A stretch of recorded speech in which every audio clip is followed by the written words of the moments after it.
பழத்தோட்ட ஊழியங்கள் கத்தரருளின ஊழியங்கள் திராட்சை பழத்தோட்ட ஊழியங்கள் கத்தரருளின ஊழியங்கள் அவரில் நிலைத்திருந்து கனி கொடுப்போம் கத்தர் வாய்க்க செய்வார் அவரில் நிலைத்திருந்து கனி கொடுப்போம் கத்தர் வாய்க்க செய்வார் துதி உமக்கே துதி உமக்கே துதி உமக்கே என்றுமே என்றும் துதி உமக்கே துதி உமக்கே துதி உமக்கே என்றுமே என்றும் துதி உமக்கே என்றுமே என்றும் துதி உமக்கே என்றுமே திராட்சைப்பழத்தோட்ட ஊழியங்கள் கத்தரருளின ஊழியங்கள்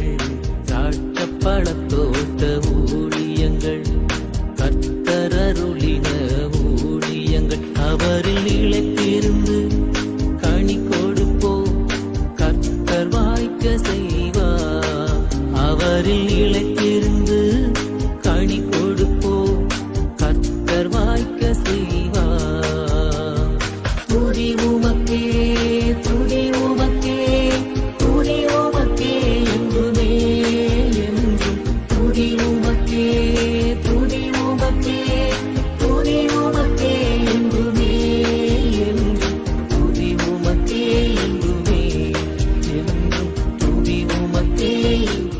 சிறியவனை பொழுதிலிருந்தும் எளியவனை குப்பையிலிருந்தும் எடுத்து உயர்த்தி ராஜாக்களோடும் பிரபுக்களோடும் வந்திருக்கச் செய்கிற அருமை ஆண்டவர் இயேசு கிறிஸ்துவின் இனிதான நாமத்தினாலே இது சத்தத்தை கேட்கின்ற அனைத்து தேவனுடைய பிள்ளைகளுக்கும் என்னுடைய அன்பான வாழ்த்தல்கள். நீங்கள் கோடா கோடியை பெருகுவீர்களாக, உங்களுடைய பிள்ளைகள் கோடா கோடியை பெருகுவார்களாக என்று வாழ்த்துகின்றேன், ஆசீர்வதிக்கின்றேன்.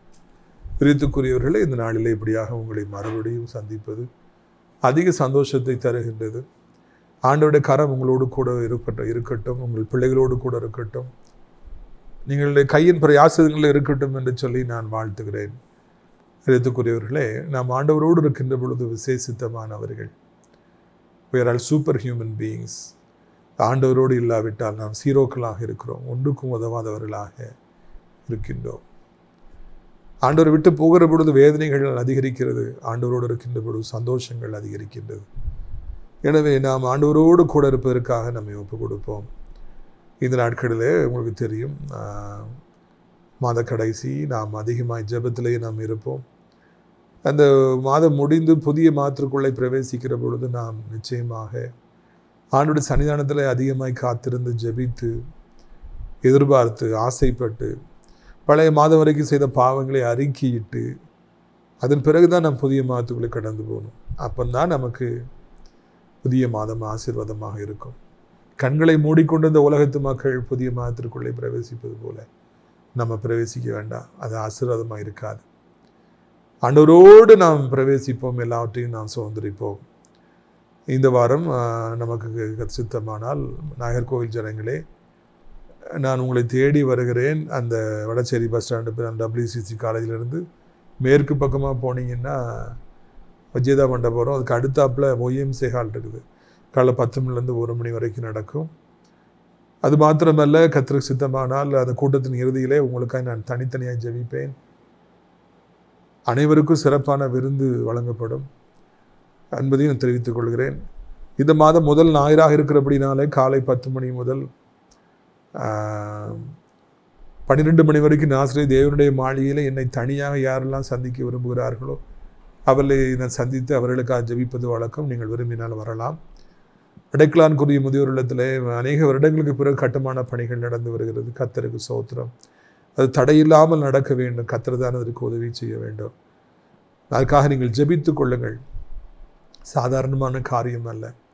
நம்ம வானத்தையே பார்க்கிறோம், இந்த கட்டுமான பணிகள் தடைபட்டு விடக்கூடாது, தொடர்ந்து நடக்கணும்னு சொல்லிட்டு பரத்திலிருந்து அதுக்கு ஒத்தாசை வரும்படியாக நீங்கள் ஜெபியுங்கள். எழுத்துக்குரியவர்களே, கர்த்தருடைய நாமத்தினால அடைக்கலான்குரிய முதியோர் இல்லத்தில் தினந்தோறும் ஜெபங்கள் நடைபெறுகிறது. தினந்தோறும் சிறப்பான உணவுகள் அவர்களுக்காக வழங்கப்படுகிறது. ஆவிக்குரிய முதியோர் இல்லத்தை விரும்புகிறவர்கள் தாராளமாக அங்கே வந்து சேரலாம். உங்கள் வீடுகளில் நல்ல நாட்கள் வருகிற பொழுது இங்கே இருப்பவர்களுக்கு விருந்தளிக்கலாம் என்பதையும் தெரிவித்துக் கொள்கிறோம். நம்முடைய பிரயோஜனத்திற்காக மத்தேயு 25வது அதிகாரம் 1ஆம் வசனத்திலிருந்து வாசிக்க விரும்புகிறேன். மத்தேயு 25வது அதிகாரம் 1ஆம் வசனம் முதல். அப்பொழுது பரலோக ராஜ்யம் தங்கள் தீவெட்டிகளை பிடித்து கொண்டு மணவாளனுக்கு எதிர்கொண்டு போக புறப்பட்ட 10 கன்னிகைகளுக்கு ஒப்பாக இருக்கும். அவர்கள் 5 பேர் புத்தியுள்ளவர்களாகவும் 5 பேர் புத்தி இல்லாதவர்களுமாக இருந்தார்கள்.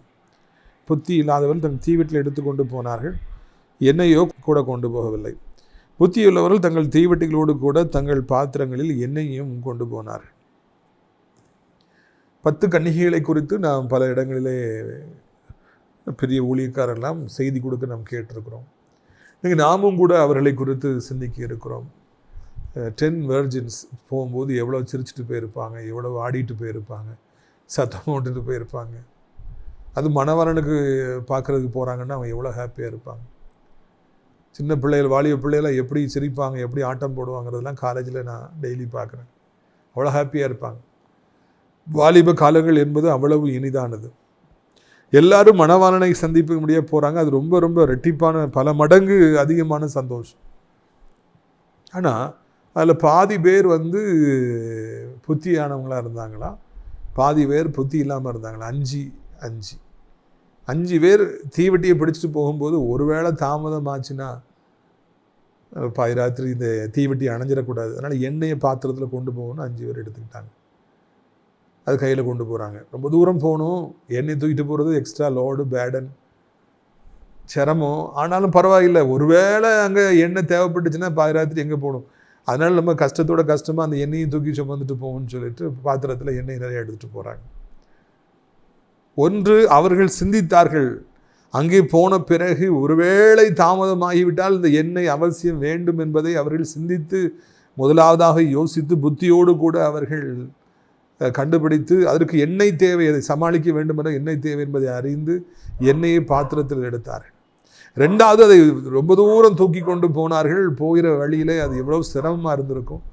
அந்த சிரமத்தை அவர்கள் சகித்தார்கள். எனவே தான் அவர்கள் புத்தியுள்ள கன்னிகை என்று அழைக்கப்பட்டார். போகிற வழியில் நமக்கு இது தேவைப்படும், அது தேவைப்படும். நாமும் கூட இந்த புத்தியுள்ள கன்னிகைகளைப் போல சிந்திக்க வேண்டும். இவ்வளோ தூரம் போகிறோம், இவ்வளோ வண்டியில் இவ்வளோ பெட்ரோல் நிரப்பணும், டோல்கேட்டுக்கு இவ்வளோ காசு கேட்பான், போகிற வெளில சாப்பிடணும், இவங்களுக்கெல்லாம் சாப்பாடு வாங்கி கொடுக்கணும், இவ்வளோ செலவாகும், அப்போ கையில் இவ்வளோ காசு வச்சுக்கிடுவோம். நம்ம இன்றைக்கி நம்ம எல்லோரும் ஊழியத்துக்கு போகிறோம், போகிற வழியில் அவங்களுக்கு நம்ம இதெல்லாம் வாங்கி கொடுக்கணும், வாலண்டியர்ஸ்க்கு இதெல்லாம் வாங்கி கொடுக்கணும், இதெல்லாம் செய்யணும். முதலாவதாகவே சிந்தித்து ஒருவேளை அதில் இப்படிப்பட்ட காரியம் இருக்கும் என்றால் அதற்கு இதெல்லாம் தேவை என்று பின்னால் நடக்க போகிறத முன்னாலே சிந்திப்பது தான் புத்தியுள்ள வாழ்க்கை. சிந்தனை செய்ய வேண்டும், பின்னால் நடக்கப் போவதை யோசிக்க வேண்டும், விளைவுகள் எப்படிப்பட்டதாக இருக்கும் என்று சிந்திக்க வேண்டும். ஞானி சாலமோன் ராஜா அதைத்தான் அவர் எழுதுகிறார். உன் வாழ்வு காலத்தில் வாழ்ந்திரு, உன் தாழ்வு காலத்தில் நீ சிந்தனை செய். எதற்காக நான் தோற்று போனேன், எதற்காக இந்த வியாதி வந்தது, எதற்காக இந்த அடி விழுந்தது, எதற்காக என்னிடத்திலிருந்து ஆசீர்வாதங்கள்லாம் போய்விட்டது, நீ சிந்தனை செய் என்று சொல்லி ஞானி எழுதுகிறார். இவர்கள் சிந்தனை செய்தார்கள், சிந்தித்து என்னையும் கூட தூக்கிட்டு தோலை வச்சுட்டு போயிட்டே இருக்கிறாங்க. 5 பேருக்கு புத்தி இருந்ததுன்னு பார்க்கும். இன்னும் 5 பேரை பார்க்கும் பொழுது அவங்களுக்கு தீவெட்டியை பிடித்து கொண்டு போக வேண்டும் என்று ஆசையாக இருந்தது, பிடித்து கொண்டார்கள். இரவு நேரத்தில் தீவெட்டி இல்லாமல் போக முடியாது. ஆனால் அவர்களுக்கு மணவாளன் தாமதித்தால் என்னமாகும் என்பது சிந்திக்க அவருக்கு விருப்பம் இல்லை. அப்படி தாமதமாச்சுன்னா என்ன தேவைப்படும், என்னையை கொண்டு போகணுங்கிற எண்ணமும் இல்லை. இதுக்கு ஏன் தேவையில்லாமல் நம்ம சுமந்துட்டு போகணும், நம்ம ஜாலியாக இருப்போம், என்ஜாய் பண்ணுவோம், எல்லாம் நல்லபடியாக நடக்கும். அவங்க கண்களை மூடிக்கொண்டு குருடர்களைப் போல போனார்கள், புத்தி இல்லாமல் போனார்கள், வெறும் தீவெட்டி போதும் என்று நினைத்தார்கள். அடுத்து என்ன நடக்கும் என்று அவர்களால் சிந்திக்க முடியவில்லை. நேரங்களில் என்னுடைய வாழ்க்கையில் கூட நான் சில காரியங்களில் புத்தி இல்லாமல் இந்த கன்னிகள் மாதிரி போயிருக்கிறேன். என்ன ஆகும், இப்படி ஒரு சம்பவம் தான், இதை எப்படி டீல் பண்ணணும் அப்படின்னு நான் யோசித்ததே கிடையாது. சில நேரங்களில் கிருபையான ஆண்டவர் நடத்துவார், தப்புவிப்பார். சில நேரங்களில் அப்படி யோசிக்காமல் போனதுனால, யோசிக்காமல் முடிவெடுத்ததுனால, யோசிக்காமல் சில காரியங்களில் தலையிட்டதுனால நான் மிகப்பெரிய வேதனைகளை என் வாழ்க்கையில் அடைந்திருக்கிறேன். இவ்வளவு ஊழியம் செய்த பிறகு கூட சில நேரங்களில் நான் இந்த புத்தி இல்லாத கன்னிகை போல இருந்திருக்கிறேன். யோசிக்காமலே சில காரியங்களை தலை போட்டதுனால நான் பல வருத்தங்களை சந்தித்திருக்கிறேன்.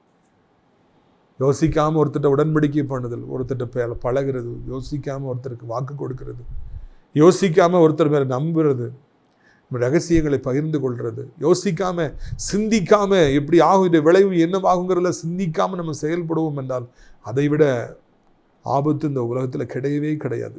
யோசிக்க வேண்டும், சிந்திக்க வேண்டும். இதால் தான் நம்முடைய வாழ்க்கையில் வெற்றி பெற முடியும். என்றால் வெற்றியே கிடைக்காது. சிந்திக்காவிட்டால் மோசங்கள் வந்துவிடும். பிரியத்துக்குரியவர்களே, சிந்தித்து ஆயத்தமாகணும். பிரச்சனை வந்துச்சுன்னா இதை இப்படி சால்வ் பண்ணணும், என்ன வேணும் அப்படிங்கிறத முதல்ல அவங்க கையில் ரெடியாக வச்சுருந்தாங்க.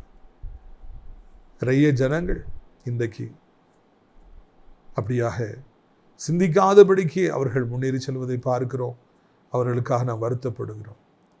ஏன் இயேசு கிறிஸ்து இப்படிப்பட்ட ஒரு ஓமையை அவர் சொல்ல வேண்டும்? புத்தி உள்ள கன்னிகை, புத்தி இல்லாத கன்னிகைன்னு ஏன் டீமை ரெண்டாக பிரிக்கணும்? அப்படி என்றால் நாம் புத்தி உள்ளவர்களாய் வாழ வேண்டும் என்பதற்காய்த்தானே, நம்ம நேசித்தபடியினால் தானே நமக்கு இந்த ஓமை ஒரு பிரயோஜனத்தை கொண்டு வரும், நாம் இது மூலமாக அறிவடைவோம் என்கிற காரணத்தினால அப்பா சொன்னாங்க. அதனால் நாம் உணர்வுள்ளவர்களாய் வாழ்வோம், புத்தி உள்ளவர்களாய் வாழ்வோம், எல்லாவற்றையும் முதலாவதாகவே சிந்திப்பவர்களாக இருப்போம். ஒரு காரியத்தை துவங்க போகிறதுக்கு முன்னக்கூட்டியே இது என்னவாகின்ற தேவைகள் எப்படி சந்திக்கப்படும், இவங்களுக்கு எப்படி சம்பளம் கொடுப்போம், எப்படி வாடகை கொடுப்போம், எப்படி பிஸ்னஸ் நடக்கும், நல்லா போச்சுன்னா எப்படி இருக்கும், நல்லா போகலைன்னா எப்படி அதை சமாளிக்கணும், பஞ்சகாலம் வந்துச்சுன்னா அதை எப்படி சமாளிக்கணும். நம்ம இஸ்ரவேலிருந்து ஒரு புது டெக்னாலஜி சொல்லி கொடுத்தாங்க, சொட்டு நீர் பாசனம். உங்களுக்கு தெரியும்னு நினைக்கிறேன். மழை காலத்தில் ஊற்றெல்லாம் அங்கங்கே அடிக்கும், ஆற்றில் தண்ணி வர கிணத்துக்குள்ளே ஊற்றெல்லாம் பொங்கி வரும், தண்ணீர் எக்கச்சக்கமாக இருக்கும். அதை வச்சு உழுது அதை வச்சு விவசாயத்தில் ஆரம்பிச்சிருவாங்க. நல்லா செடி கொடிக்கெல்லாம் நல்லா தண்ணி கிடைக்கும். அதே போல் கோடை காலம் அங்கே பெருகிற பொழுது, அங்கே அதிகரிக்கிற பொழுது தண்ணீரெல்லாம் வற்றி போய்விடும், கொஞ்சோட தண்ணீர் தான் இருக்கும். அப்போ செடிகளுக்கெல்லாம் தண்ணி பாய்க்கணும், தண்ணி பாய்க்கலைன்னா அவங்களாம் செத்து போயிடும். அப்பொழுது தான் சொட்டு நீர் பாசனத்தை அவர்கள் இஸ்ரவேலிலிருந்து அறிமுகப்படுத்தினாங்க. நீளமாக குழாய்களை போட்டு திறந்து கொஞ்சம் கொஞ்சமாக தண்ணீர் எல்லா மரங்களுக்கும் அது பாயும். கொஞ்சோட தண்ணி தான், ஆனால் அது கொஞ்சம் கொஞ்சமாக எல்லாத்துக்கும் வேஸ்ட்டே ஆகாது. எல்லாம் ஓடி ஓடி போய் சுமந்துட்டு போகணுங்கிற அவசியமே இல்லை. கொஞ்சம் கொஞ்சமாக எல்லா மரங்களுக்கும் தண்ணீர் பாயும். அந்த கோடை காலத்தை தாக்கு பிடிக்கலாம், மரங்கள் செத்து விடாது, அது கனிகளை தரும். மழை காலத்தில் அது நல்லபடியாக இருக்கும். அது மூலமாக மாபெரும் வெற்றி உண்டாகும். தண்ணீரை எப்படி சிக்கனமாக செலவு செய்து கோடை காலத்தை எப்படி தாக்குப்பிடிக்க வேண்டும், விவசாயத்தை எப்படி பாதுகாக்க வேண்டும் என்று முன்பாகவே அதை அறிமுகப்படுத்தினார்கள். மழைநீர் சேகரிப்பு தொட்டி உங்களுக்கு ஞாபகத்துக்கு இருக்கும் என்று நான் நினைக்கின்றேன். இதெல்லாம் இஸ்ரவேலிலிருந்து கொண்டு வரப்பட்டது. பிரியத்துக்குரியவர்களே, நமக்கு அந்த செழிப்பான காலம் இருக்கும் பொழுது யோசேப்பு அந்த குடன்களை கேட்டி எல்லா தானியங்களை சேகரித்து வைத்து பஞ்சகாலம் வரும் பொழுது எப்படி அதை சமாளிக்க வேண்டும் என்பதற்கு முதலாவதாகவே சிந்தித்து ரேஷன்லாம் கொண்டு வந்து அவர் அதுக்கு ஆயத்தமாக இருந்தார். நாமும் கூட அப்படியாக முதலாவதாகவே சிந்தித்து வாழும்படியாக நாம் அழைக்கப்படுகிறோம். இதைத்தான் நீங்கள் மனதில் கொள்ள வேண்டும் என்று உங்களை அன்போடு நான் அழைக்கின்றேன். இந்த பெண்கள் போகிறாங்க, ஜாலியாக சிரிச்சு பேசி டான்ஸ் ஆடிக்கிட்டு சந்தோஷமாக அவங்க போயிருப்பாங்க. கடைசியில் மணவாளன் வருகிற அந்த வீட்டுக்கு முன்னால் அவங்க போயிடுறாங்க. போன பிறகு என்ன ஆகுது பாருங்கள். 5வது வசனம், மணவாளன் வர தாமதித்த பொழுது எல்லாரும் நித்திரை மயக்கமடைந்து தூங்கி விட்டார்கள். நடுராத்திரியில் இதோ மணவாளன் வருகிறார், அவருக்கு எதிர்கொண்டு போங்கள், புறப்படுங்கள் என்கிற சத்தம் உண்டாயிற்று. எல்லாருமே தூங்கிடுறாங்க. லேட் ஆகிடுது, எதிர்பார்த்ததை விட தாமதமாகிடுது மணவாளன் வர்றதுக்கு. உடனே எல்லாரும் தூங்கிடுறாங்க. எல்லாருமே மனுஷங்க தானே, ரொம்ப தூரம் நடந்து வந்திருக்காங்க, அதுக்கு டயர்டில் எல்லாரும் தூங்கிடுறாங்க. தூங்கிட்டு இருக்கும்போது திடீர்னு சத்தம் கேட்கறது, மணவாளன் வரார், எல்லாம் எந்திங்க அவருக்கு எதிர்கொண்டு போங்கன்னு சொல்லிட்டு. ஆண்டுடைய வருகையும் அப்படி தான் இருக்கும். நாம் தூங்கி கொண்டிருக்கும் போது திடீர்னு ஆண்டவர் வந்துட்டார், ஏசப்பா 2வது வருகையில் வந்துட்டாருங்கிற ஒரு சத்தம் கேட்கும். நம்ம தூங்கிட்டு இருக்கும் பொழுதுதான் ஆண்டுடைய வேலை வரும். பெதஸ்தா கிளம்பு, போங்க, போய் குதியுங்க, ஆசீர்வாதத்தை பெற்றுக்கொள்ளுங்க, சுகத்தை பெற்றுக்கொள்ளுங்க, நன்மைகளை பெற்றுக்கொள்ளுங்க. நம்ம தூங்கி கொண்டிருக்கிற பொழுதுதான் திடீரென்று சொல்லி வாழ்க்கையில் சந்தர்ப்பங்கள் வாசலை தட்டும். When you are deeply in sleep, suddenly the opportunities will knock your door. எதிர்பாராத நேரத்தில் தான் மிகப்பெரிய ஆசீர்வாதங்கள் நம்மை தேடி வரும் என்பதை மறந்துவிடவே கூடாது. At unexpected or only big blessings will be coming and knocking our door. தூங்கிட்டு இருக்காங்க, அயர்ந்த நித்திரை, எல்லாரும் தூங்கிட்டாங்க. திடீர்னு சத்தம் கேட்குது, எந்திங்க. The groom has come. போங்க, எல்லாம் எதிர்கொண்டு போங்க. 10 பேருடைய வாழ்க்கையிலும் மணவாளன் வந்தார். 5 பேருடைய வாழ்க்கையில் மணவாளன் வந்தார். 5 பேருடைய வாழ்க்கையில் மணவாளன் வரலன்னு போட்டிருக்கா? இல்லை, எல்லாருடைய வாழ்க்கையிலும் மணவாளன் வந்தார். இந்த பூமியில் பிறக்கிற எல்லோருக்கும் ஆசீர்வதிக்கப்படுவதற்கும் நன்மைகளை பெறுவதற்கும் சுகமாக வாழ்வதற்கும் தேவனுடைய கரங்களிலிருந்து எல்லா நன்மைகளையும் ஒத்தாசைகளையும் பெறுவதற்கும் ஒரு காலம் நிச்சயமாக வரும். அவங்கள தான் அன்று ஆசீர்வதிச்சிருக்காரு, இவங்கள தான் ஆசீர்வதிச்சிருக்காரு, என்ன ஆசீர்வதிக்கலன்னு யாருமே சொல்லவே முடியாது. எல்லோருடைய வாழ்க்கையிலும் மணவாளன் வருவார். எல்லோருடைய வாழ்க்கையிலும் ஆசீர்வாதங்கள் நிச்சயமாய் வரும். எல்லோருக்கும் ஒரு சந்தர்ப்பத்தை கொடுப்பார். எல்லோரையும், துரோகிகளையும் சண்டாளர்களையும் கூட ஆண்டவர் ஆசீர்வதிப்பார் என்பதை நீங்கள் மறக்கக்கூடாது. Don't forget that. வாழ்க்கையில ஆண்டவர் நம்மை ஆசீர்வதிப்பதற்கான காலம் திடீரென்று வரும், எல்லோருக்கும் வரும் என்பதை இந்த நாளிலே சந்தோஷமாக நான் அறிவிக்க விரும்புகிறேன். நீங்கள் யாராக இருந்தால் என்ன, எவ்வளவு நெருக்கத்தின் மத்தியில் செய்தியை கேட்டுக்கொண்டிருந்தால் என்ன, எவ்வளவு கஷ்டத்தின் மத்தியில் இந்த செய்தியை கேட்டுக்கொண்டிருந்தால் என்ன, உங்களுக்கும் ஒரு காலம் வரும். உங்களுடைய வாழ்க்கையிலும் செழிப்பான ஒரு காலம் வரும், ஆசீர்வதிக்கப்படுறது ஒரு காலம் வரும். அந்த காலத்தை எப்படி நம்ம பயன்படுத்தி கொள்றோங்கிறதுல தான் இருக்கு. சந்தர்ப்பங்களை பயன்படுத்திக்கிட்டு தான் இருக்கு. அன்னைக்கு என்னுடைய டிரைவர் ஒருத்தர் பேசிகிட்டு இருந்தார். ஒரு பெரிய அரசியல் தலைவர், ஒரு பெரிய அரசியல் தலைவராக இருக்கார் 20-30 வருஷத்துக்கு முன்னால். அப்போல்லாம் அதிகமான அரசியல் கட்சிகள் கிடையாது, அதிக அரசியல் தலைவர்கள் கிடையாது. ஒரு பெரிய தலைவராக ஒருத்தர் இருக்கார். அவர் ஒரு ஆஃபீஸ் அங்கே போட்டிருக்காரு. அந்த ஊரில் ஆஃபீஸில் ஒருத்தர் வந்து கணக்கு எழுதுறதுக்கு, சும்மா ஆஃபீஸில் கையை கட்டிட்டு நிற்கிறதுக்கு வந்து நிற்பார். இப்போ புதுசாக ஏதோ ஒரு திட்டம் வந்த உடனே அந்த பெரிய அரசியல் தலைவர்கிட்ட போயிட்டு அவர், ஐயா எனக்கு இதை வாங்கி கொடுங்கன்னு சொல்லி கேட்குறாரு. அது பெரிய திட்டம், ஆனால் அது வெளியே பார்க்குறதுக்கு சின்ன மாதிரி இருந்தோன்னா அவர் கொடுத்துட்றாரு. அது கையை கட்டி நின்று கணக்கு எழுதிட்டு இருந்தவர் இன்றைக்கி மிகப்பெரிய கோடீஸ்வரராக தமிழ்நாட்டில் இருக்கிறார் என்று என்னோட டிரைவர் சொன்னார். அதை கொடுத்த அந்த பெரிய அரசியல் தலைவர் நீங்கள் இல்லாமல் போயிட்டார். ஆனால் அவர் அதை பயன்படுத்தி கொண்டு மிகப்பெரிய கோடீஸ்வரராக பெரிய சாம்ராஜ்யத்தின் அதிபதியாக இருக்கிறார். அவருக்கும் ஆண்டவர் அறியாத அந்த மனிதனுக்கும் கூட, இந்த அரசியல் தலைவருக்கு கணக்கு எழுதி கொண்டு கையெடுத்து கும்பிட்டு கொண்டு அந்த மனிதனுக்கும் கூட ஒரு பெரிய வாழ்வை ஆண்டவர் கொடுத்தார். அரசியலில் பார்க்கும் பொழுது மிக சாதாரணமாக இருந்தவர்கள், 10 ரூபாய் கூட 20 ரூபாய் கூட இல்லாமல் இருந்தவர்கள்லாம் இன்றைக்கி மிகப்பெரிய தலைவர்களாக இருக்காங்க. அவர்கள் சார்ந்திருந்த அரசியல் கட்சிகள் மூலமாக மிகப்பெரிய உயரத்துக்கு போயிருக்கிறாங்க.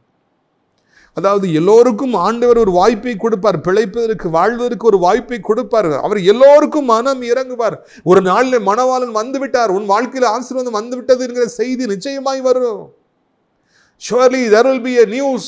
God is blessing you. கர்த்தர் உன்னை ஆசீர்வதிக்கிறார், உன்னை உயர்த்துகிறார், உன் எல்லையை பெருக பண்ணுகிறார், சொந்த வீட்டை தருகிறார், பணங்களை தருகிறார், லட்சங்களை தருகிறார், கோடிகளை தருகிறார் செய்தி வரும். சிலருக்கு 10 வயசுலேயே வரலாம், சிலருக்கு பிறக்கும் போதே வரலாம், சிலருக்கு 20 வயசில் வரலாம், சிலருக்கு 30 வயசில் வரலாம், சிலருக்கு 40 வயசில் வரலாம், சிலருக்கு 50 வயசில் வரலாம், சிலருக்கு 60 வயசில் வரலாம்.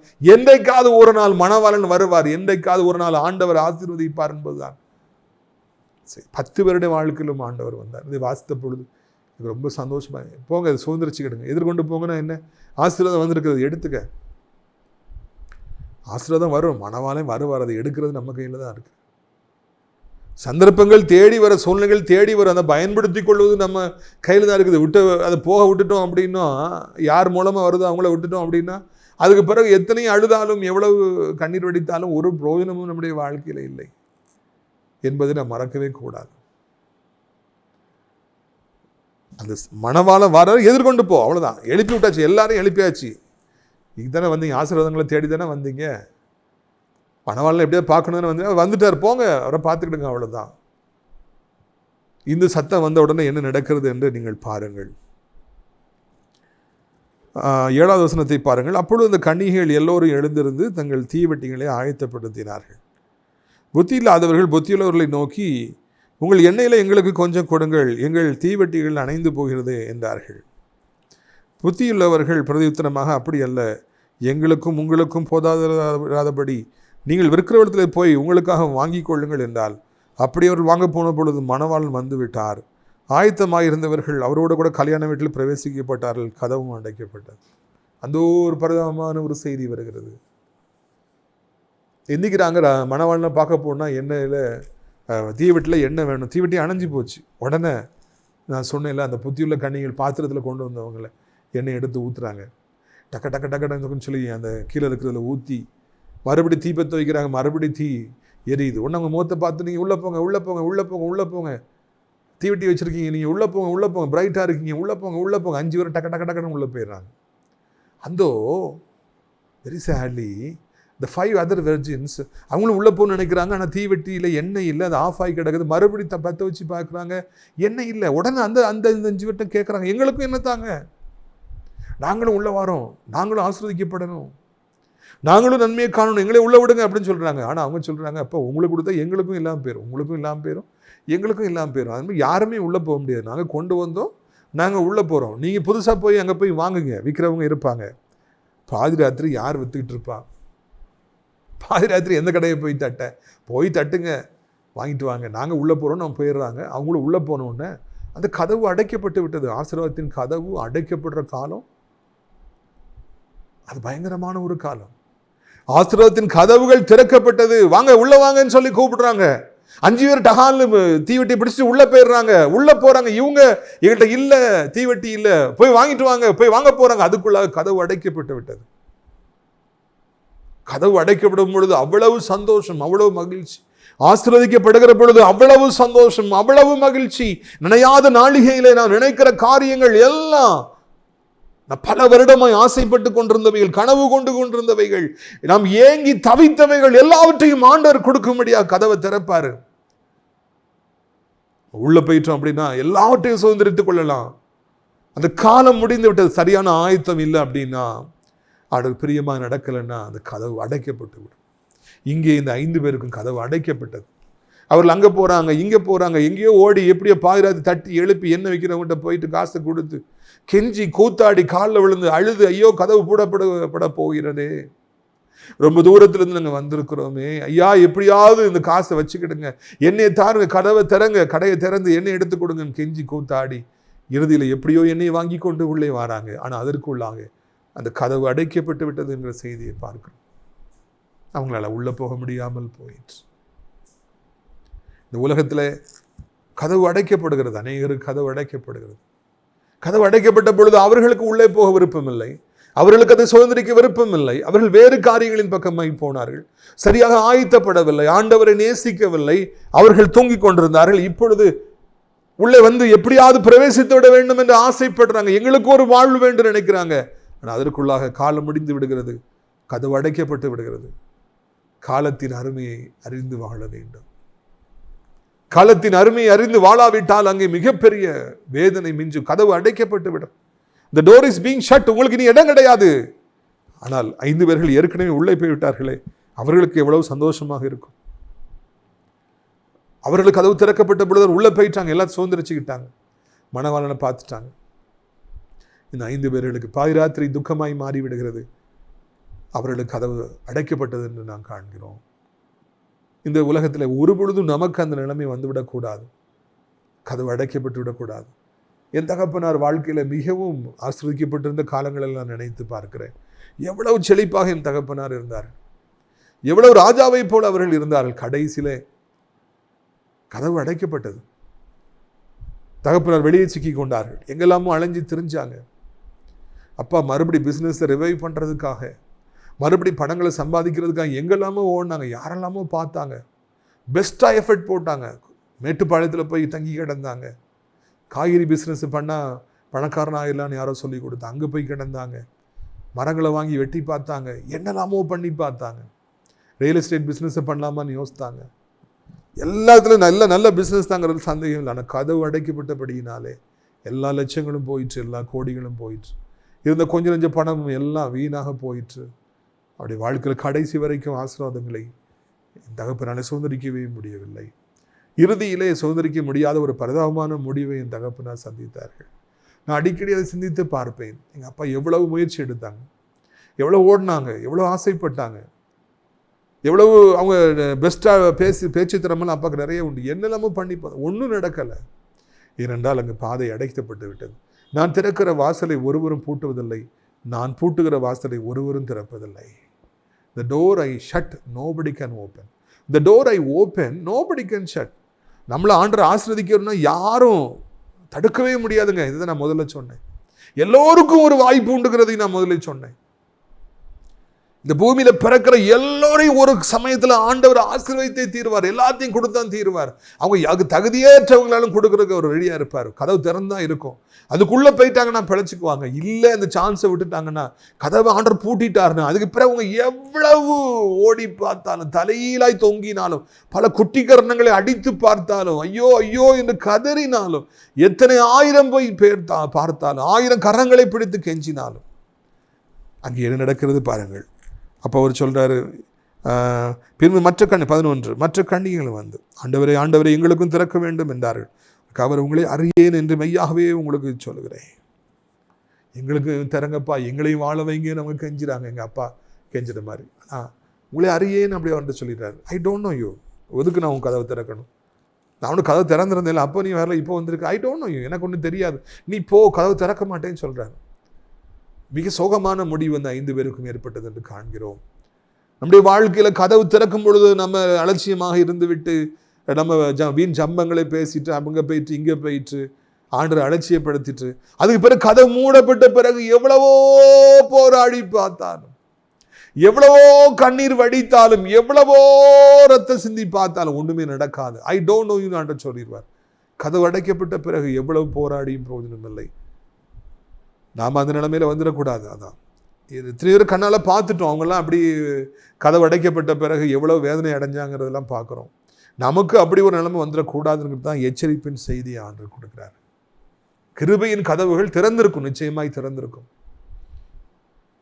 ஆனால் அது எப்பொழுதும் திறந்திருக்காது என்பதை நினைவிலே கொள்ள வேண்டும். கொஞ்ச காலம் திறந்திருக்கும். அதுக்குள்ளாக நம்ம என்ன செய்யணுமோ அதை செய்து விட வேண்டும். எதை சுதந்திரிக்க வேண்டுமோ சுதந்திரித்து விட வேண்டும். இல்லை என்றால் கண்ணீர் விட வேண்டிய சூழ்நிலைகள் வந்துவிடும்.